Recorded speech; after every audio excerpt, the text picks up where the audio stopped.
भगवान जान गए, अंतर्जामी हैं ही, कि ये सब गोपियां हमें पति रूप में प्राप्त करना चाहती हैं, लेकिन इनके व्रत में एक त्रुटि है, डबल त्रुटि है। वह त्रुटि शास्त्र करने के लिए आदेश नहीं देता, ये मनमाना कर रही है। क्या? पहने हुए वस्त्र को किनारे पर वे सब उतार देते हैं और नंगे जाकर के स्नान करते हैं। एक तो नंगे स्नान करना गलत, दूसरा अगर कोई वस्त्र लेके चल दे तब क्या करेगी? भगवान ने कहा मैं मिलूंगा तो अवश्य ही, क्योंकि व्रत इसने मेरा किया है, 29 दिन हो गए, लेकिन ये त्रुटि जो है नंगे स्नान करने वाला, इसके कारण व्रत पूरा नहीं हो पाएगा। कर रही तो मिलना भी जरूरी है, हम इन्हें प्राप्त होंगे, तो किया क्या जाए?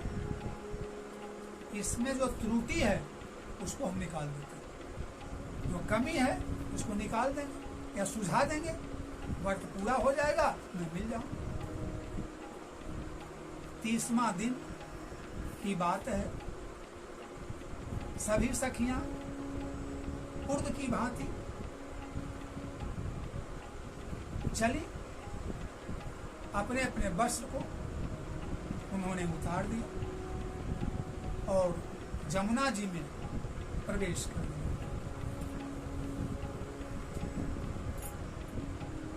भगवान कृष्ण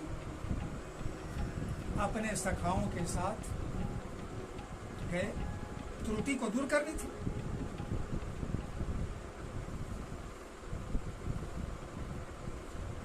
अगहन का महीना, ठंड तो था ही, वे लोग स्नान करने लगे। इधर भगवान सब का जो वस्त्र है,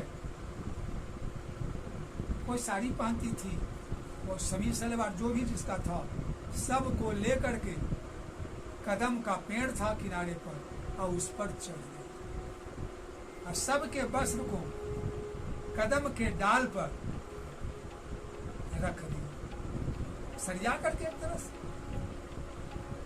और आराम से बैठ गए और मंद मंद मुस्कुराने लगे। बंसी भी बजाई हो, नीचे ग्वाल बाल सब खड़े, सबको लेते गए थे। अपना पूरा जो समाज इनका है, चौर प्रचार मंडल, सबको मंडल समूह लेते गए। जब ठंड लगी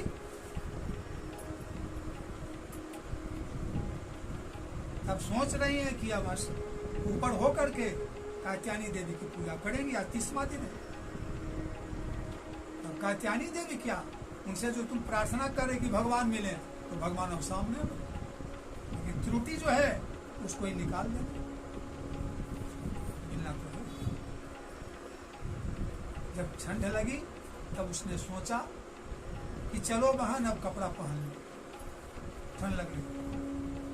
अब जब निहारती है किनारे पर तो नीचे एक भी वस्त्र, टोटल सफा। अब इधर उधर देखने लगे, मेरा वस्त्र है नहीं, तो मुश्किल हो गया, कौन ले गया, हम घर कैसे जाएंगे। जब इधर उधर ताकने लगी तो उन्होंने क्या देखा कि भगवान कृष्ण मंद मंद मुस्कुरा रहे हैं और सब कपड़ा टंगा हुआ है कदम की डाली पर, हवा में फहरा रहा है।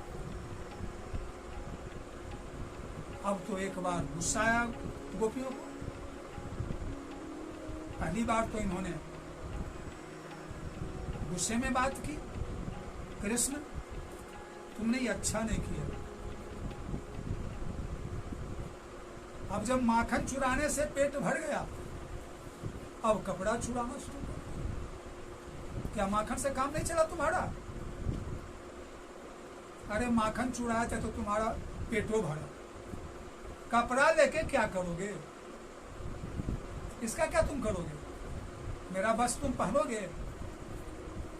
चलो नंद बाबा से जाकर आज हम सब शिकायत करते कि बाबा माखन छुड़ाया, गगड़ी फोड़ा, अब कपड़ा भी चुराने लगे। बोलिए हम कैसे स्नान करने जाए? भगवान पहले से और ज्यादा मुश्किल है। यह ठीक है, पहले शिकायत कर आओ तब कपड़ा लो। अब उसने देखा कि तो ठीक कर रहे हैं, कैसे जाओगी बाहर? कपड़ा के बिना नंद बाबा के पास कैसे जाऊंगी? अब उन लोगों का मन लपा। तब कहती हैं, कान्हा बिना वस्त्र के हम कैसे ऊपर आए?